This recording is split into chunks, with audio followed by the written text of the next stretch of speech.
What if you could record history perfectly? I mean, with absolutely zero bias. Today, we're going to break down a really fascinating talk that imagines that exact future and, well, the unexpected crisis it accidentally created. So let's kick things off with this quote, because it's a powerful one. The idea here is that what we think of as history, it's not really history at all. It's just memory. And memory is messy, right? It's subjective, it's political, and it's always missing pieces. The real story, what actually went down, has always been just beyond our grasp. Well, until this one project came along and tried to change all that. All right, so enter Archive Zero. This was a mission cooked up by a private group of, scientists and cryptographers. And their goal? It was huge.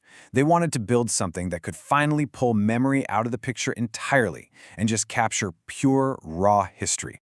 And their objective was, on one hand, super simple, but also really profound. Now get this. This wasn't about time travel.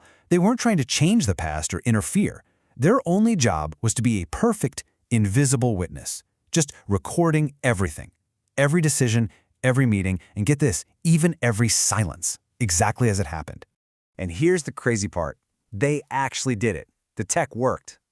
Suddenly, we had this flawless record of the past, completely free from the usual biases, history is written by the victors and all that.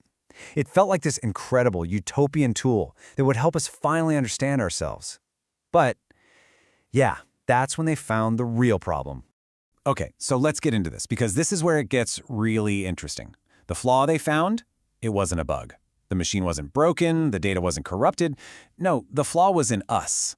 It was in how we understood what makes history, well, what makes it real.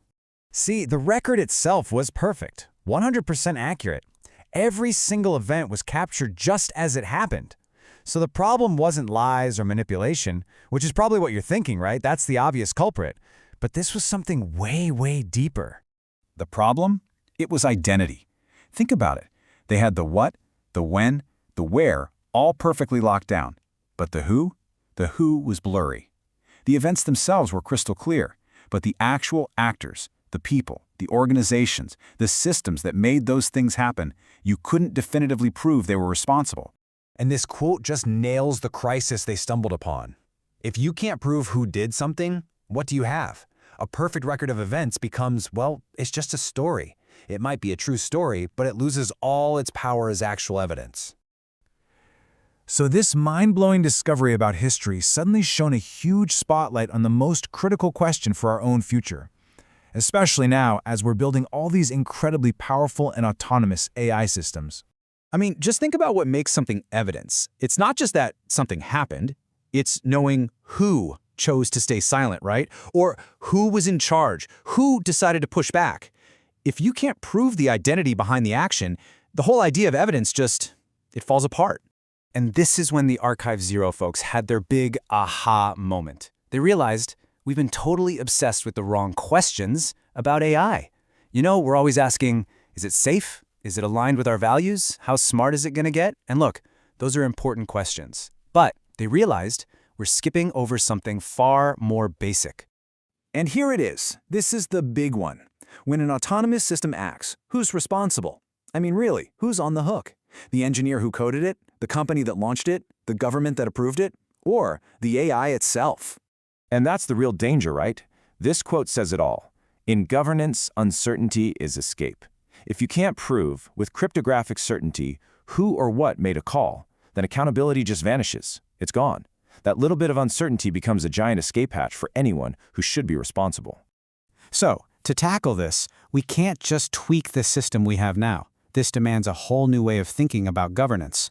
Not just an update or a patch, a complete teardown and rebuild from the ground up, one that puts provable identity first before everything else. And they call this new model post-identity governance. And the rules are actually pretty simple. Every single decision-making entity, doesn't matter if it's a person or an AI, has to carry 3 basic non-negotiable proofs. First, proof of origin. Where did it come from? Second, proof of authority. What is it allowed to do?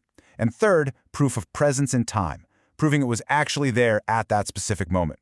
Now, let's be super clear here. This isn't about mass surveillance or tracking every little thing people do. It's about one thing, creating a permanent, unchangeable record of who is responsible for what. The talk describes it as civilization's black box, which is a great way to put it. It's like a flight data recorder for society, making sure that for every single action, we know exactly who the actor was. So you might be asking, how is this different from what we do today? Well, our current approach, let's call it pre-identity governance, is all about controlling what systems do. We try to regulate their behavior. Post-identity governance flips that on its head. It doesn't start with behavior, it starts with proving who the actor is. The idea is you have to be able to regulate existence first before you even have a shot at regulating behavior. Okay, so let's bring it all home. What's the bottom line? Why should you care about this radical new way of thinking? Why does this matter so much? Right here, right now. Because look, the entire foundation of our society, our laws, our sense of justice, our social contract, it's not just built on knowing what happened, it's built on knowing who is responsible. Take that away and the whole structure just crumbles. And this really is the final, most important point of the whole thing. For way too long, we've treated provable identity like it's an optional feature, a nice-to-have add-on. But in a world that's increasingly run by AI, that's a huge, catastrophic mistake. Identity isn't a feature anymore. It's infrastructure. It's as essential as roads, water, or the power grid. So I'll leave you with this final thought to chew on.